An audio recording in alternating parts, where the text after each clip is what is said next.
নমস্কার বন্ধুরা, আজকে যে রেসিপিটি তোমাদের সাথে আমি শেয়ার করব সেই রেসিপিটা হলো গুড়ের পায়েস। তাহলে চলো দেরি না করে ভিডিওটি শুরু করা যাক। তার জন্য আমি এখানে 500 ml মতো টোন্ড মিল্ক নিয়ে নিয়েছি। একটু হালকাভাবে একটু নাড়াচাড়া করে একটু জাল দিয়ে নিচ্ছি। এরপরে আমি একটা বাটির মধ্যে কিছু পরিমাণ গোবিন্দভোগ চাল নিয়েছি, ভালো করে ধুয়ে নিয়েছি। এবার ওর মধ্যে আমি দিয়ে দেবো সামান্য পরিমাণে একটু ঘি দিয়ে একটু চালটাকে ভালো করে ঘি দিয়ে নাড়াচাড়া করে নেবো, মাখিয়ে নেবো। এরপরে ওই চালটাই আমি দুধের মধ্যে দিয়ে দেবো, দিয়ে হালকা হাতে একটু নাড়াচাড়া করে নেবো। নাড়াচাড়া করে নেওয়ার পরে আমি ওর মধ্যে কয়েকটা পাটালি গুঁড়ো দিয়ে দেবো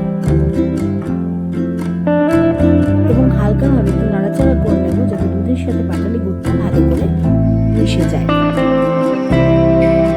এরপর ওর মধ্যে দিয়ে দেবো তেজপাতা, হালকাভাবে একটু নাড়াচাড়া করে নেবো। এরপর ওর মধ্যে দিয়ে দেবো কয়েকটা কাজু, একটু নাড়াচাড়া করে নেবো। এরপরে কিছুক্ষণ সময়ের জন্য চালটাকে সেদ্ধ হতে দেবো। দেখো বন্ধুরা, চালটা কিন্তু সুন্দরভাবে সেদ্ধ হয়ে গেছে। আমি যেহেতু দুধটা একটু আগে দিয়েছিলাম সেজন্য চালের সাথে দুধটা কিন্তু সুন্দরভাবে মিশে গেছে এবং চালটা সুন্দর সেদ্ধ হয়েছে। আমার পায়েসটা কিন্তু অলমোস্ট রেডি হয়ে গেছে। আজকের আমার পাটালি গুঁড়োর পায়েস তোমাদের কেমন লাগলো অবশ্যই কমেন্ট সেকশনে জানিও। আমার চ্যানেলে যদি তোমরা নতুন বন্ধু হয়ে থাকো অবশ্যই চ্যানেলটাকে সাবস্ক্রাইব